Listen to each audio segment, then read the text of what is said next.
माँ पर लिखी कई कहानियों की तरह ये छोटी सी कहानी जिसका शीर्षक है माँ का आखिरी खत आपको भावुक कर देगी। इस कहानी को पढ़ने के बाद आप अगर माँ से नाराज भी है तो ज्यादा देर तक नाराज नहीं रह पाएंगे। आइए पढ़ते हैं कहानी।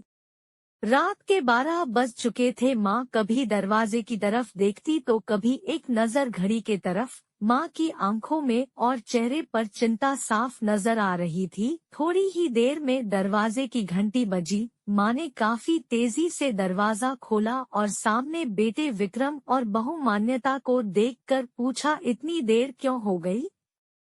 मैं कब से तुम्हारी राह देख रही थी। माँ, मैं अब छोटा नहीं हूँ, तुम मेरी चिंता मत किया करो। विक्रम घर के अंदर प्रवेश करते हुए बोला, बेटा कितना भी बड़ा हो जाए माँ के लिए छोटा ही रहता है।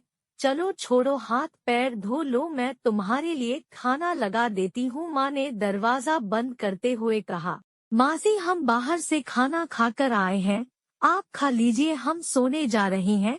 बहू मान्यता ने कहा, लेकिन मैंने तो तुम लोगों की पसंद की खीर बनाई है, आओ थोड़ी थोड़ी खा लो। माँ, तुझे एक बार में समझ में नहीं आता क्या? तेरी बहू ने कहा, ना हम बाहर से खाना खाकर आए हैं, क्यों परेशान करती है? जा तू खीर खा ले और सो जा और हमें भी से शांति से सोने दे। माँ अकेले कैसे खीर खा सकती थी और उसे बिना खाए नींद कैसे आ सकती थी, क्योंकि बेटे के इंतजार में उसने भी कुछ नहीं खाया था। वह किचन में गई, एक गिलास पानी पिया और अपने रूम में चली गई।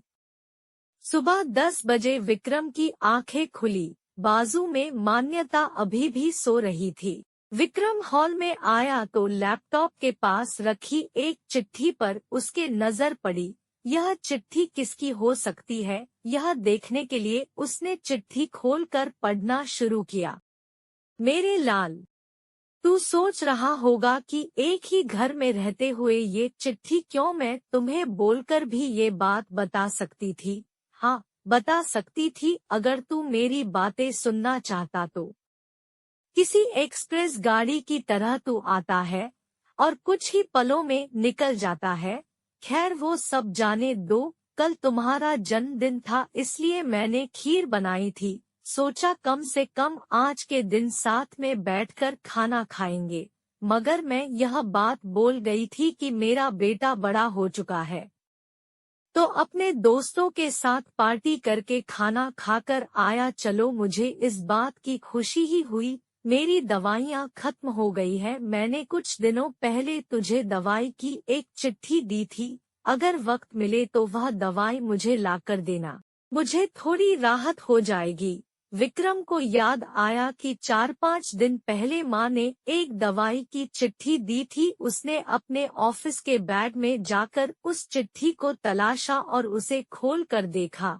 उसमें लिखा था, मुझे ऐसी दवाई लाकर दो जिससे मैं अपने बेटे को भुला सकूं। विक्रम को रियलाइज हुआ कि मुझसे बहुत बड़ी गलती हो गई है। उसकी आंखें नम हो गई। वह तुरंत अपने माँ के कमरे की तरफ दौड़ा। सबसे पहले उठ जाने वाली माँ आज क्यों नहीं उठी थी, देखकर उसे आश्चर्य हुआ। उसने माँ को उठाने की काफी कोशिश की, लेकिन माँ एक गहरी नींद में सो चुकी थी। विक्रम के पास फूट फूट कर रोने के अलावा और कोई चारा नहीं बचा। दोस्तों, यह कहने की जरूरत नहीं है कि माँ बाप जीवन में कितने मूल्यवान हैं। उनके रहते हुए ही उनकी सेवा करो, उनसे प्यार करो। वह चले जाएंगे तो कुछ नहीं कर पाओगे।